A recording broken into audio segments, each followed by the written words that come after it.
Hello friend, आज के class में हम आगे बढ़ते हैं और हम अगर पिछले क्लास की बात करें तो हम 1900 ईस्वी तक के पढ़ चुके हैं, जिसमें हिंद केसरी पत्रिका का प्रकाशन किया गया है।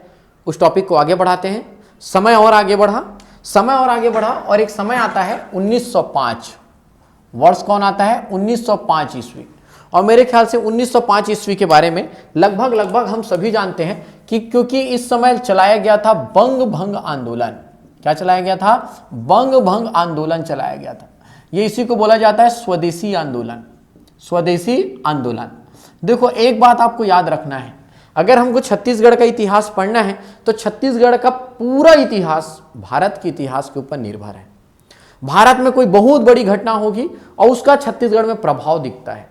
राष्ट्रीय स्तर पर यदि कोई आंदोलन चल रहा है तो हम यही पढ़ने वाले हैं, हमारे यहाँ कोई आंदोलन चला है क्या, उससे संबंधित यही हमारे पढ़ने का तरीका होगा। तो मैं आपको बता दूं, आप सभी स्कूल के में जब इतिहास हमको पढ़ाया जाता है तो आप पढ़े होंगे। अगर तत्कालिक भारत की बात करूंगा 1905 के बारे में, तो ये पाकिस्तान भी हमारा था और आज वर्तमान का ये बांग्लादेश भी हमारा था। थोड़ा सा मैप अच्छा नहीं बना है, आप थोड़ा सा मैनेज कर लीजिएगा। अगर हम कुछ ऐसा बात करें, ऐसा, तो कुछ इस प्रकार का ये ऐसा हमारा भारत था। ये थोड़ा पाकिस्तान इतना बड़ा नहीं है, पाकिस्तान तो छोटा है, कुछ इस प्रकार का ऐसा था।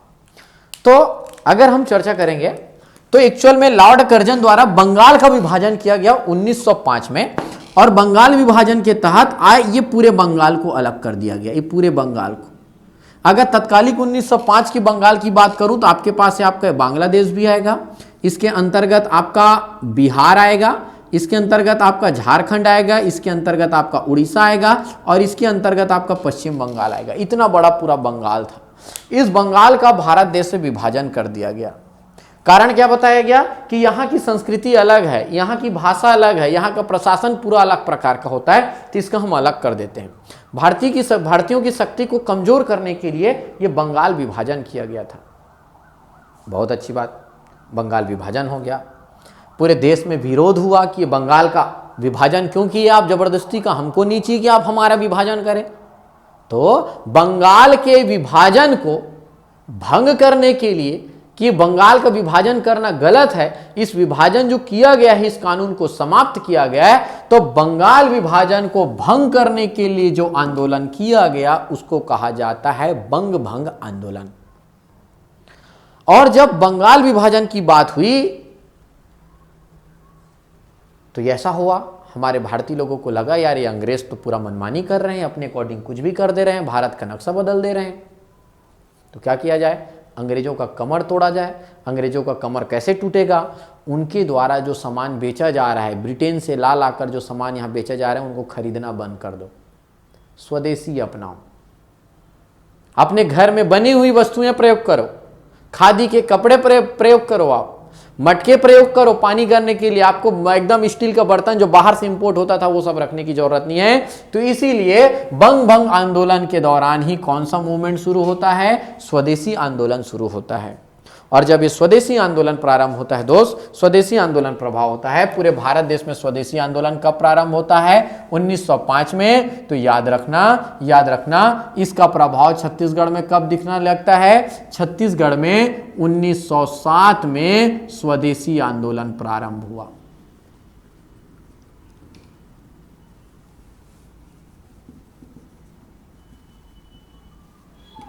कौन सा आंदोलन प्रारंभ हुआ? स्वदेशी आंदोलन प्रारंभ हुआ।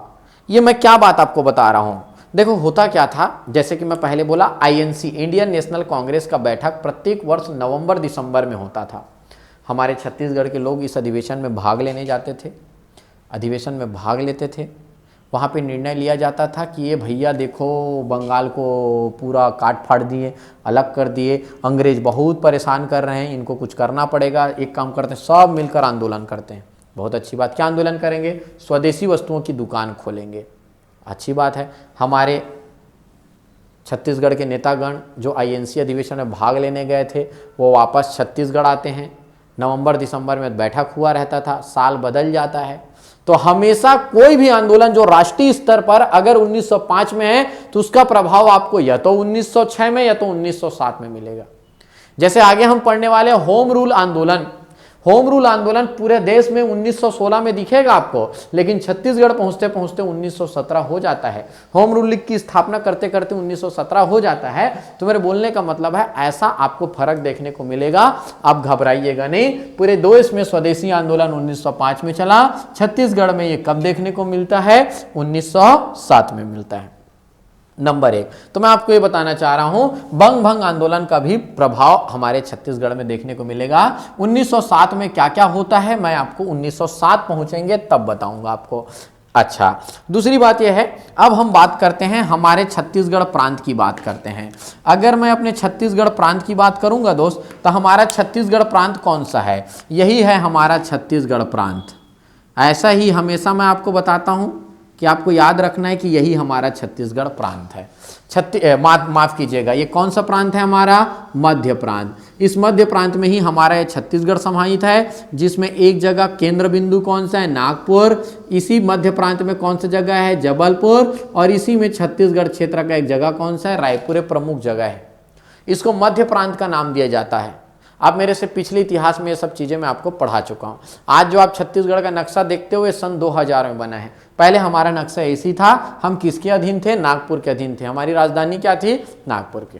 खैर, आपको मैं ये बात बताने वाला हूं, ये पूरे का पूरा भारत देश में रहने वाले लोगों के लिए जो संगठन का नाम दिया गया था, उस संगठन का नाम क्या था? INC, इंडियन नेशनल कांग्रेस, भारतीय राष्ट्रीय कांग्रेस। पूरे भारत देश के लोग इस INC में अधिवेशन में भाग लेते थे, बैठक करते थे, चर्चा करते थे, सब अपनी समस्याएं बताते थे, फिर अंत में निर्णय लेते थे कि क्या करना चाहिए हमको। बहुत अच्छी बात। ये तो पूरा भारत देश का हो गया। ये हमारा एक प्रांत है, ये हमारा एक प्रांत है। हमारे प्रांत के लोगों ने भी मिलकर एक कांग्रेस का गठन किया, प्रांत के लोगों ने मिलकर, जिसका नाम दिया गया क्या है? क्या नाम दिया गया? प्रांतीय राजनीतिक परिषद। तो यहां पे 1905 में दूसरा बात याद रखना है, प्रांतीय राजनैतिक परिषद का गठन। प्रांतीय शब्द से क्लियर है, ये अगर एक प्रांत है, मध्य प्रांत है, एक प्रांत का नाम है मध्य प्रांत, तो यहां पे कांग्रेस का गठन किया जाएगा। और जिस प्रकार इंडियन नेशनल कांग्रेस का प्रत्येक वर्ष बैठक होता है, हम भी प्रत्येक वर्ष उसका बैठक करेंगे। कभी बैठक नागपुर में करेंगे, कभी बैठक जबलपुर में करेंगे, कभी बैठक रायपुर में करेंगे। तो प्रांत में भी ऐसी हुआ, पूरे देश का एक कांग्रेस, एक प्रांत में भी कांग्रेस का गठन हुआ। जैसे अभी भारत का भारतीय कांग्रेस अलग है, छत्तीसगढ़ कांग्रेस अलग है, जिला कांग्रेस अलग है, तहसीली कांग्रेस अलग है, तैसे कांग्रेस का गठन होता है। तो पहली बात क्या याद रखना है? प्रांतीय राजनीतिक परिषद का गठन हुआ, जिसका पहला बैठक क्या लिखेंगे? जिसका पहला बैठक कब हुआ दोस्त? जिसका पहला बैठक कहां पे हुआ? नागपुर में हुआ। नागपुर में कहां पे हुआ? नागपुर में कब हुआ? 1905 में हुआ। 1905 में ही गठन हुआ और पहला बैठक कहां पे हुआ आपका? यहीं पे हुआ। कब की घटना बता रहा हूं मैं? 1905 की बात। फिर वैसी बैठक बदलते जाएगा, कभी यहां बैठक, कहीं अभी। अब बहुत इंपॉर्टेंट होगा, रायपुर में भी प्रांतीय राजनीतिक परिषद का गठन होगा। ज्यादा कंफ्यूज नहीं होना है। पूरे भारत के संदर्भ में कांग्रेस का जो गठन हुआ वो INC कहलाया। इस प्रांत लेवल में जो गठन हुआ वो क्या कहलाया? देखो यार कितना मस्त है। मान लीजिए दिल्ली में बैठक हुआ, INC का बैठक कहाँ पे हुआ? यहाँ दिल्ली में हुआ। दिल्ली में पूरे कांग्रेस के लोग इकट्ठा हुए, देश भर के लोग इकट्ठा हुए, बढ़िया बैठक हुआ, सब अपने अपने क्षेत्र की परेशानी बताए, फिर उसमें कुछ निष्कर्ष निकाला गया। हमारे मध्य प्रांत के लोग वापस आए, और अगर उस वर्ष का बैठक मान लो जाए रायपुर में होना है, तो रायपुर में फिर बताया जाता था इंडियन नेशनल कांग्रेस में ऐसा ऐसा निर्णय लिया गया है, स्वदेशी आंदोलन हमको चलाना है, सब ऐसा डिसीजन बताया जाता था। फिर यहाँ पे लोकल आदमी ज्यादा होते थे तो प्रचार करने में आसानी होता था। यहाँ 10 लोग इस बैठक में भाग लेने गए हैं, 10 लोग यहाँ आकर प्रांत का जब बैठक होता था 1000 लोगों को बात बता देते थे कि वहाँ क्या क्या बात हुआ है। अब पहले सबके पास टेलीविजन और व्हाट्सएप और फेसबुक को था नहीं कि तुरंत यहाँ जो बैठक हुआ है सबके व्हाट्सएप में डाल दो और आधे घंटे में देश में आंदोलन छिड़ जाए। नहीं, प्रसार करने में, लोगों तक बातों को पहुंचाने में बहुत सहूलियत होता था, बहुत सिस्टमेटिक था दोस्त। बहुत मेहनत किए हमारे ये नेता लोग, जो लोग अपना सब कुछ कुर्बान करके सिर्फ उनको आज़ादी और आज़ादी दिखता था। ऐसे बहुत महान महान नेता लोग पैदा हुए। तो ये 1905 का दो घटना याद रखना है। 1905 के बंग भंग आंदोलन के कारण स्वदेशी आंदोलन शुरू हुआ, जिसमें स्वदेशी वस्तुओं का प्रयोग किया जाना था, स्वदेशी वस्तुओं का दुकान खोला जाना था। तो वह दुकान छत्तीसगढ़ में कब खोला गया? 1907 में। जब हम 1907 में जाएंगे तब आपको दुकान खोलकर दिखाएंगे। और दूसरा महत्वपूर्ण घटना क्या हुआ? प्रांतीय राजनीतिक परिषद का गठन किया गया, जिसका पहला बैठक कहाँ पे हुआ? 1905 में नागपुर में हुआ। क्लियर है? अब हम अगला चर्चा करते हैं, अगला आगे बढ़ते हैं। वर्ष क्या आ जाता है? 1906। वर्ष कौन सा आ गया? 1906 ईस्वी। 1906 ईस्वी में क्या हुआ? कुछ महत्वपूर्ण बातें हैं जिसको आपको याद रखना है। देखो दोस्त, देखो पहली बार है ना, पहली बार या आप यहां लिख सकते हो पंडित सुंदरलाल शर्मा आईएनसी के सदस्य बने। आईएनसी मतलब इंडियन नेशनल कांग्रेस के सदस्य बन गए। कौन? हमारे पंडित सुंदरलाल शर्मा जी इंडियन नेशनल कांग्रेस के सदस्य बनते हैं। ये लो भाई, इंडियन नेशनल कांग्रेस के आपने सदस्य बना दिया। अभी तक सोचो 1885 से बैठक चल रहा है, आईएनसी का गठन हुआ है, और 1906 तक 20 सालों तक छत्तीसगढ़ के एक भी व्यक्ति ने आईएनसी की सदस्यता नहीं ली थी। सिर्फ बैठक में जाते थे, बैठक को ऐसे खड़े होकर देखते थे, समझते थे, वापस आ जाते थे। उनको बोलने का, उनको प्रस्ताव रखने का अनुमति नहीं था। छत्तीसगढ़ के पहले व्यक्ति हुए कौन? पंडित सुंदरलाल शर्मा, जिन्होंने आईएनसी की सदस्यता ली। पंडित सुंदरलाल शर्मा इंडियन नेशनल कांग्रेस के सदस्य बने। बहुत अच्छी बात। और उसके बाद जब ये सदस्य बने, इस दिन से लेकर वो लगातार आईएनसी के प्रत्येक बैठक में भाग लेने लगे, पूरे सक्रिय हो गए। अपने लेखन का काम, कविता लेखन का काम, अपने साहित्य का काम, उसको कम कर दिए। उनका पूरा ध्यान देश की आजादी में आ गया। तो पंडित सुंदरलाल शर्मा इंडियन नेशनल कांग्रेस के सदस्य बनते हैं नंबर 1 बार। और सदस्यता ग्रहण करने के पश्चात पंडित सुंदरलाल शर्मा समित्र मंडल का गठन करते हैं। इसी में याद रखिएगा, पंडित सुंदरलाल शर्मा द्वारा समित्र मंडल का गठन किया गया। ये लो भाई, प्रश्न बनता है गठन कहां पे किया गया? इसको भी गठन कहां पे करेंगे? राजिम में। सेम जिस प्रकार कवि समाज का गठन किया गया 1899 में राजिम में किया गया, उसके बाद समित्र मंडल का गठन किया गया पंडित सुंदरलाल शर्मा जी के द्वारा। कहां पे किया गया? राजिम में किया गया। ठीक, उसी प्रकार अगर हम और आगे जाएंगे, एक महत्वपूर्ण याद रखना है, जिस प्रकार प्रांतीय राजनीतिक परिषद का पहला बैठक नागपुर में हुआ, तो वैसी ही प्रांतीय राजनीतिक परिषद का द्वितीय सेकंड बैठक। अब प्रश्न बनता है सेकंड बैठक कहां हुआ? ये सेकंड बैठक कहां हुआ? आपका जबलपुर में हुआ। ये लो भाई, पहला बैठक नागपुर में, दूसरा बैठक कहां पे? जबलपुर में। प्रांतीय राजनीतिक परिषद का दूसरा बैठक कहां पे हुआ? जबलपुर में हुआ।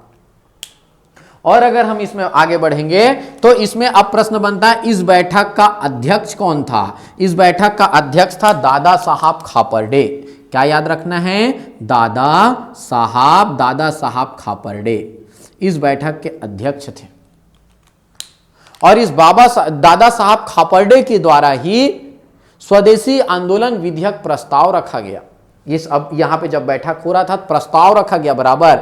ये लो भाई, इंडियन नेशनल कांग्रेस वालों ने कहा है कि पूरे देश भर में स्वदेशी वस्तुओं की दुकान खोलना है। अगर पूरे देश भर में खुल रहा है तो हम लोग को भी खोलना है, ऐसे खोलना है, ये सामान रखना है, कम से कम रायपुर में एक, महासमुंद में एक, धमतरी में एक, ऐसे खुलना है।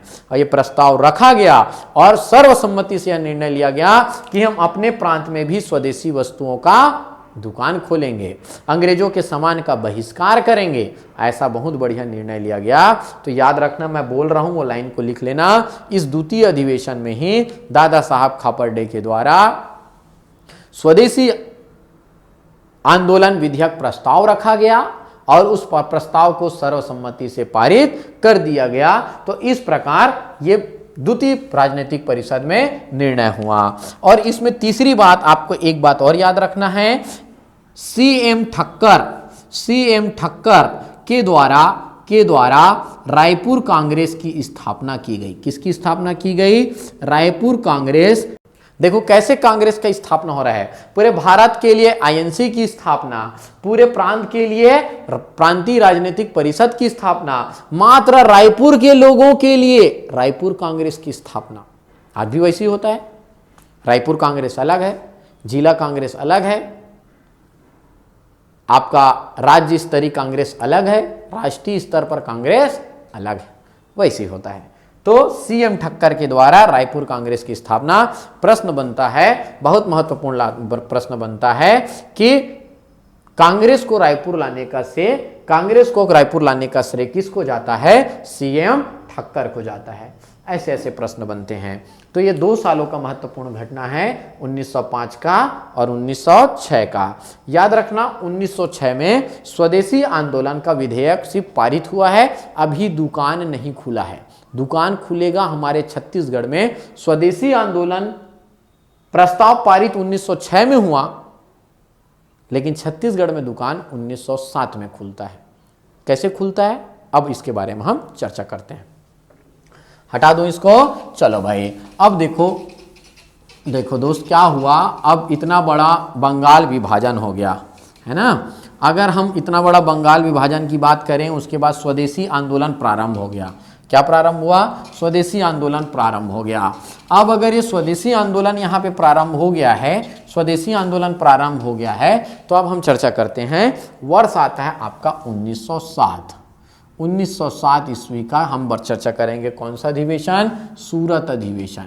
ये लो भाई, किसके बारे में चर्चा करेंगे हम? सूरत अधिवेशन के बारे में चर्चा करते हैं।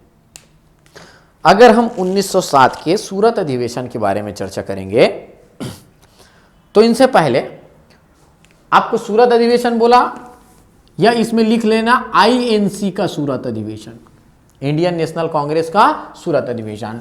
स्थान लिखने का जरूरत है तो मैं लिख देता हूं। स्थान कहां पे है आपका? सूरत। इसके प्रश्न बनता है अध्यक्ष। अध्यक्ष थे आपके राज बिहारी घोष। राज बिहारी घोष इसके क्या थे? अध्यक्ष थे। चलो भाई, अगर राज बिहारी घोष इसके अध्यक्ष थे और इस अधिवेशन में भाग लेने वाले छत्तीसगढ़ से भाग लेने वाले, चलो ये भी लिखवा देता हूं मैं। छत्तीसगढ़ से भाग लेने वाले नेता कौन कौन थे, ये लिख लो। छत्तीसगढ़ से भाग लेने वाले नेता थे, नंबर 1 में कौन थे? पंडित सुंदरलाल शर्मा। पंडित सुंदरलाल शर्मा। दूसरे व्यक्ति का नाम रखेंगे जिसका नाम रहेगा नारायण राव मेघावाले। तीसरे नेता का नाम रखाएंगे आप लोग जिसका नाम रहेगा ई राघवेंद्र राव, एक और नेता। और इसमें भाग लेने वाले एक और नेता थे जिसका नाम था शिवराम मुंजे। क्या नाम था? डॉक्टर शिवराम मुंजे कहा जाता है। ये 4 नेता लोग इस सूरत अधिवेशन में भाग लेने गए। बढ़िया आईएनसी का बैठक चला। बैठक में चर्चा प्रारंभ होता है, और बैठक में जब चर्चा प्रारंभ होता है तो कहा जाता है कि इतना बड़ा बंगाल का विभाजन कर दिए और हमने स्वदेशी आंदोलन चलाया, स्वदेशी आंदोलन विफल हो गया है। क्यों विफल हुआ भाई? तो पता चला यार बहुत लोगों का तो दुकान ही नहीं खुला है स्वदेशी वस्तुओं का। नेता लोग अच्छे से पार्टिसिपेट नहीं कर रहे हैं। सबसे बड़ा उदाहरण हमारे छत्तीसगढ़ में ही दुकान नहीं खुला है स्वदेशी वस्तुओं का। जब आंदोलन चल रहा है तो दुकान खुल भी जाना था, दुकान खुलेगा तब तो लोग उसमें सामान लेने जाएंगे। नंबर 1 बात। नंबर 2 ये भी बात चला कि ये अंग्रेजों को शांतिपूर्वक नहीं हटाया जा सकता है। अंग्रेजों को अगर इस देश से हटाना है, उनको इस देश से हटाना है, तो हमको कड़ाई से उनके ऊपर कार्य करना पड़ेगा, कड़ाई से विरोध करना पड़ेगा। मारपीट की स्थिति आए तो मारपीट करना पड़ेगा। ये भी बात कह डाले लोग। मतलब सोचे ये शांतिपूर्वक विरोध करने से नहीं होगा। 1857 की क्रांति की टाइप हमको फिर से एक बार लड़ाई करना पड़ेगा। कुछ लोग ऐसा बोले, कुछ लोग बोले नहीं, शांतिपूर्वक हमको आज़ादी चाहिए। लड़ाई झगड़ा करेंगे, लोगों की मृत्यु होगी, हमारा मनोबल टूटेगा, वो इतना संभव नहीं है उस प्रकार की लड़ाई करना। ऐसा सब हुआ। अंततः ही निर्णय लिया गया। आधे लोग बोले शांतिपूर्वक लड़ाई करके आजादी पाएंगे, आधे लोग बोले मारपीट करके लड़ाई पाएंगे, और अंततः सूरत अधिवेशन में हुआ कि Congress, Indian national Congress 2 party में बढ़ गया, एक नरम दल और एक गरम दल। ये बात आप सब सुने होंगे। गरम दल में वो लोग थे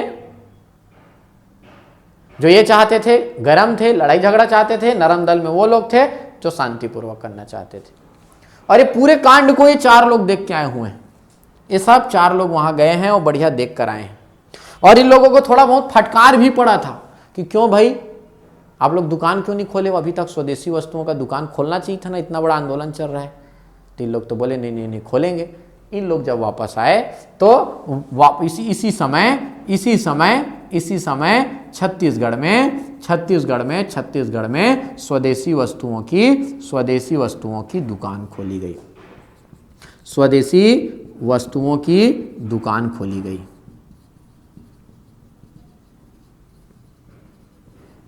मैं बार बार बोलता हूं आप लोगों को, अगर छत्तीसगढ़ का आधुनिक इतिहास पढ़ना है, छत्तीसगढ़ का स्वतंत्रता आंदोलन पढ़ना है, तो आपको बृहद संदर्भ का पुस्तक पढ़ना बहुत जरूरी है, बहुत महत्वपूर्ण। मैं हर बातों को नहीं समझा सकता, जो जो चीजें आपका छूट रहा है उन सब चीजों को आपको बुक से पढ़ना है। वैसे 99% मैं आपको पढ़ा रहा हूं, लेकिन ये पढ़ाना अपना अलग है। आपको प्रॉपर वे में बुक पढ़ते रहना है। और जिस भी छात्र को नोट्स बनाने में दिक्कत आ रहा होगा, मैं बार बार बोलता हूं, इसका पूरा हैंड रिटन नोट्स डला हुआ है, आपका ऐप में डला हुआ है। ऐप में आप जाइए, स्टडी मटेरियल सेक्शन ओपन कीजिए, छत्तीसगढ़ सामान्य अध्ययन क्लिक कीजिए, इतिहास को लिए आपको सब दिख जाएगा, पूरा स्टडी मटेरियल। तो इसी समय छत्तीसगढ़ में स्वदेशी वस्तुओं की दुकान खोली गई। प्रश्न बनता है, दुकान कहां कहां खोला गया? दुकान कहां कहां खोला गया? दुकान खोला गया महासमुंद में खोला गया। दुकान कहां पे खोला गया? दुकान राजनांदगांव में खोला गया। दुकान और कहां पे खोला गया? दुकान धमतरी में खोला गया। और दुकान कहां पे खोला गया? अगर हम बात करेंगे तो रायपुर में दुकान खोला गया। सभी जगह के प्रमुख नेता ने वहां पे दुकान खोला। दुकान खोलने में स्वदेशी वस्तुओं का दुकान खोले। सिर्फ देश में बनी हुई चीजें रखे, अंग्रेजों के द्वारा बनाई गई चीजों को नहीं रखे। लेकिन दोस्त दुकान खोला जाना अलग है और प्रॉपर वे में उस दुकान का चलना अलग है। जिस प्रकार आज हम कितना भी विरोध करें कि चीनी सामान का विरोध करते हैं, हमको चीनी सामान नहीं चाहिए, चीनी सामान नहीं खरीदना चाहिए, चीनी सामान खरीदने से उनकी अर्थव्यवस्था मजबूत हो रही है और अर्थव्यवस्था मजबूत होने से उनका सेना का मनोबल बढ़ रहा है, वो हमारे पैसे से हथियार खरीद रहे हैं और हमारे ही लोगों को मार रहे हैं, हमारी सेना को मार, कितना भी बात करो, अंत में मार्केट में जाके हम चीनी सामान ही मांगते हैं। वो ना रहे तो लगता है अरे भैया बहुत रेट हो गया है। दीपावली में कितना भी विरोध हो, उन्हीं का ही लाइट जलता है, घरों घर जलता है, सब घर चलता है, आपके घर जलता है, मेरे घर जलता है। बस वही हाल इस समय था। लोगों को सस्ता लगता था, अंग्रेजों का सामान ज़्यादा मजबूत लगता था, मशीन से बना रहता था, सस्ता तो आना ही है, तो लोग उनके यहाँ खरीदने जाते थे। सक्सेसफुल नहीं रहा। तो इस बात को आपको याद रखना है। इवन महासुंद में कौन खोला, राजनांदगांव में खोला, ऐसा भी आपको पढ़ने को मिल जाएगा यदि आप पुस्तक पढ़ोगे तब। क्लियर है? तो ये हुआ, याद रखना, सूरत अधिवेशन। यहाँ पे प्रश्न जो अभी तक पूछा गया है वो ऐसा प्रश्न बनता है, इंडियन नेशनल कांग्रेस के सूरत अधिवेशन में छत्तीसगढ़ का नेतृत्व किसने किया था? जो मैं पहले लिखता हूं हमेशा वही प्रमुख व्यक्ति होता है। तो छत्तीसगढ़ का नेतृत्व किसने किया? पंडित सुंदरलाल शर्मा। ये मत सोचिएगा कि ये अपने मन से चले जाते थे, पूरा यहाँ के लोग डिसाइड करते थे कि कौन उस अधिवेशन में भाग लेने जाएंगे और वो वहां जाके क्या क्या बात करेंगे। तो यहाँ से छत्तीसगढ़ के नेतृत्व किसने किया? सुंदरलाल शर्मा ने किया। यह आपसे पूछा जा सकता है बिलासपुर का नेतृत्व कौन किया? तो जो बिलासपुर का आदमी वही बिलासपुर का नेतृत्व करेगा। बिलासपुर का नेतृत्व कौन करेगा? ई राघवेंद्र राव करेंगे।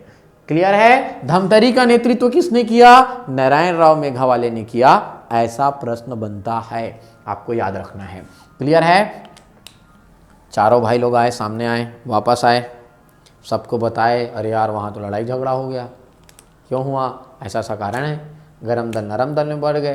कुछ लोग तो बोल रहे हैं मारपीट करके आज़ादी पाएंगे, कुछ लोग बोल रहे हैं कि प्यार मोहब्बत से आज़ादी पाएंगे।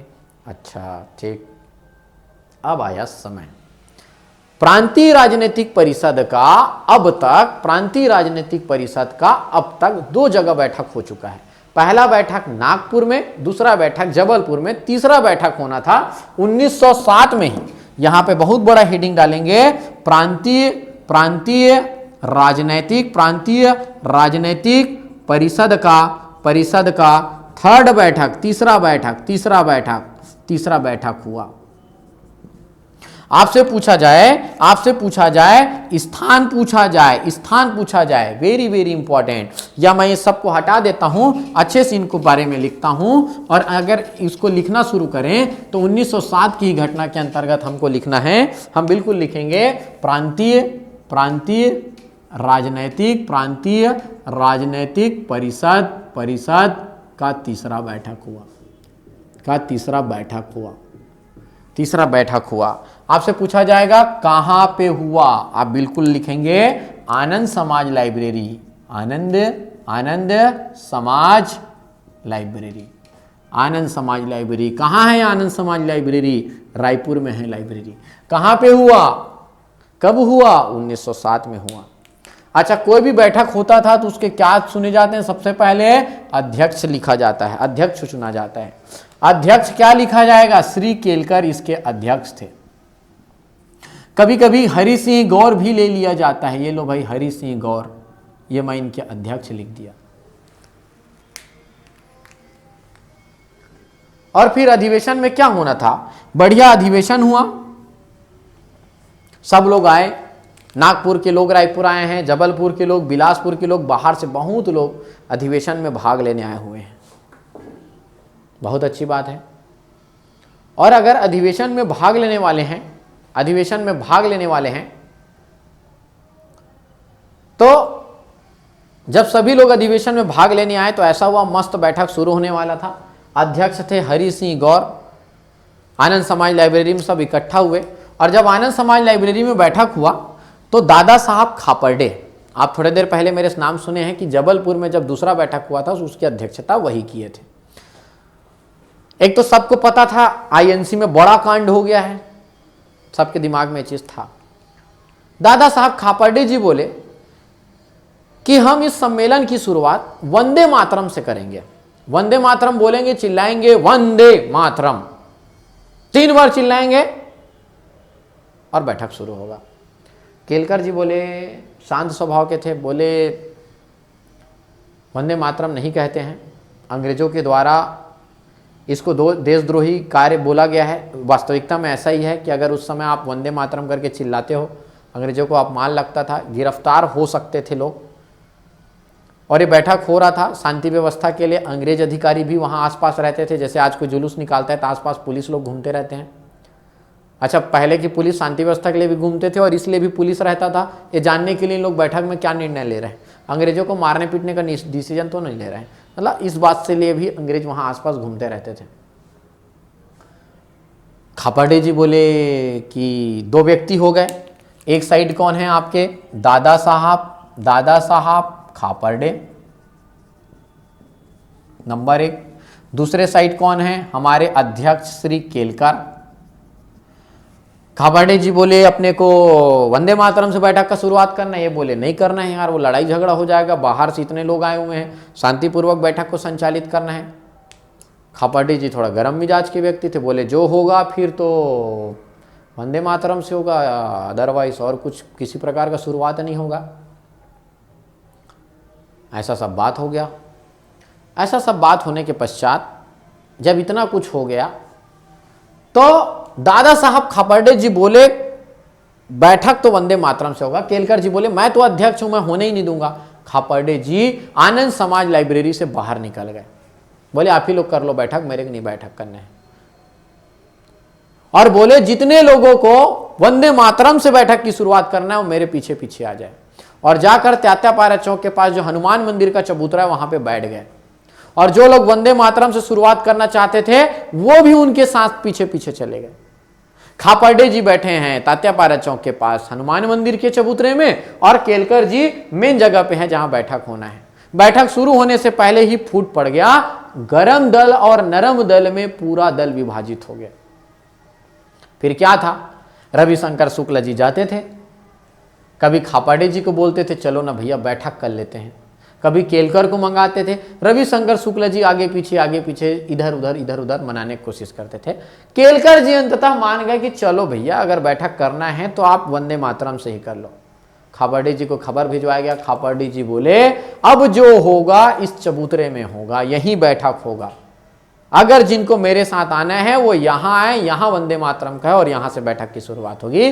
तो मैं आपको यह बताना चाह रहा था 1907 के सूरत अधिवेशन का प्रभाव आपके छत्तीसगढ़ में भी देखने को मिलता है, मध्य प्रांत में भी देखने को मिलता है, इस क्षेत्र में भी देखने को मिलता है। और यहां पे भी कांग्रेस दो दल में बढ़ जाता है, गरम दल और नरम दल। गरम दल जो वंदे मातरम कहना चाह रहे थे दादा साहब खापर्डे के साथ, और नरम दल में वो लोग आएंगे जो केलकर के साथ थे। तो प्रश्न बनता है गरम दल में कौन कौन थे? तो गरम दल में हम बात करेंगे दादा साहब राम खापर्डे, वामनराव लाखे, ये लो भाई वामनराव लाखे, माधवराव सप्रे, ये लो भाई माधवराव सप्रे। और अगर हम बात करेंगे तो यह है ई राघवेंद्र राव, ई राघवेंद्र राव, ई राघवेंद्र राव। और पांचवा नंबर और बात करेंगे बैरिस्टर छेदीलाल, ये लो भाई बैरिस्टर छेदीलाल। और इसी में हम बात करेंगे तो छठवां नंबर आएगा आपका राम गोपाल तिवारी, या इसी में हम बात करेंगे शिवराम मुंजे, ये बोलो भाई शिवराम मुंजे। या हम और बात करेंगे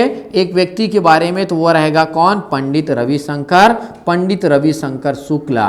अच्छा, पंडित रविशंकर शुक्ला जी दोनों तरह से बात करते थे, इसलिए इनका जो नाम है आप यहां पे भी लिखिएगा पंडित रविशंकर शुक्ला। ये वो व्यक्ति थे जिनको आप नरम दल और गरम दल दोनों में लिख सकते हो। इधर पे कौन थे? नरम दल में कौन थे? नरम दल। अच्छा, यहां पे मैं पहले हेडिंग डाल देता हूं।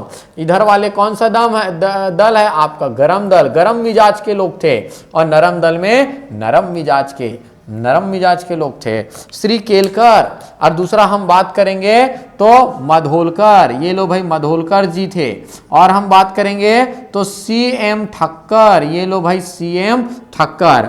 और इसी के साथ और अगर हम चर्चा करेंगे तो हरि सिंह गौर, ये लो भाई कौन व्यक्ति हैं? हरि सिंह गौर व्यक्ति थे। और हम बात करेंगे छठवा व्यक्ति पंडित सुंदरलाल शर्मा। मतलब आपको यहाँ पे कौन कौन दिख रहे हैं नरम दल में? केलकर, मधोलकर, ठक्कर, हरि सिंह गौर। मतलब आपको अगर ये पूछा जाए, बार बार पूछा जाता है कि नरम दल में कौन कौन नेता थे, तो आपका याद करके देखो, ये र वाले, आखिरी में र वाले, केलकर, मधोलकर, ठक्कर, गौर, ये र वाले नाम थे, र वाले नाम नरम दल के हैं। उसी प्रकार आपको याद रखना है, मैं तो बोला ही हूं पंडित रविशंकर शुक्ल दोनों साइड थे। रविशंकर शुक्ल गरम दल में भी थे, वो नरम दल में थे। और कौन थे? पंडित सुंदरलाल शर्मा। नाम बोलते ही दिमाग में उनका इमेज क्रिएट होता है कि वो नरम दल वाले थे। याद करना बहुत आसान है, र वाले, आखिरी में र वाले, नरम दल। बाकी जो बच गए बड़े बड़े नेता लोग कौन से दल में थे? गरम दल में थे। और मैं बता दूं, सूरत अधिवेशन के कारण कांग्रेस दो पार्टी में बढ़ गया, गरम दल नरम दल। लगभग 4-5 सालों तक देश में ऐसा होता है कि राष्ट्रीय स्तर पर आंदोलन, स्वतंत्रता की लड़ाई थोड़ी सी कमजोर पड़ जाती है। आपको कोई बहुत बड़ा आंदोलन देखने को नहीं मिलेगा। वैसे छत्तीसगढ़ में भी वही चीज होता है, कांग्रेस कमजोर हो जाता है, हमको कोई बहुत बड़ी लड़ाई देखने को नहीं मिलती। क्लियर है? तो यह है सूरत अधिवेशन का, आपको गरम दल और नरम दल को आपको याद रखना है। इसी 1907 में ही आपको एक बात और याद रखना है। 1907 में एक बात, राजनांदगांव में छात्र आंदोलन होता है। राजनांदगांव में छात्र आंदोलन, ये लो भाई छात्र आंदोलन, छात्रों के द्वारा आंदोलन कर दिया जाता है। तो स्थान तो आपको बिल्कुल याद रखना है। अच्छा, मैं फिर से लिख देता हूं, स्थान कहां पे है आपका? राजनांदगांव। यदि आपसे पूछा जाए ये राजनांदगांव में कौन सा जगह है, तो आप याद रखिएगा उस जगह का नाम था, मतलब अगर छात्र आंदोलन कर रहे हैं तो कोई भी तो स्कूल वगैरह के रहेंगे, तो Nandgaon high state school, Nandgaon high state school के छात्रों के द्वारा यह आंदोलन किया गया था अंग्रेजों के खिलाफ। मैं आपको बता दूं, छत्तीसगढ़ का पहला छात्र आंदोलन कहां पे हुआ था? राजनांदगांव में। कब हुआ था? 1907 में छात्रों ने आंदोलन किया था। और आपको पता है ये स्कूली छात्र थे, कोई कॉलेज के, महाविद्यालय या विश्वविद्यालय के छात्र नहीं थे। और आपको पता है, अगर आपसे पूछा जाए ये आंदोलन के नेता कौन थे, तो याद रखना ठाकुर प्यारेलाल सिंह। ये ठाकुर प्यारेलाल सिंह वो व्यक्ति है जिनको जब बोलो तब वो आंदोलन में कूद पड़ते थे, जब बोलो तब आंदोलन करते थे। राजनांदगांव में जितने भी आंदोलन होंगे किसी का नाम आपको दूसरा याद करने की जरूरत नहीं है, सिर्फ ठाकुर प्यारेलाल सिंह। तो छत्तीसगढ़ का पहला छात्र आंदोलन 1907 में हुआ, आपके राजनांदगांव में हुआ। तो ये कब तक की बात हो गई, हमारे 1907 तक की बात हो गई। हमारा अगला चर्चा कब से शुरू होगा, हम अगला चर्चा करेंगे कब से, 1908 से। क्लियर है?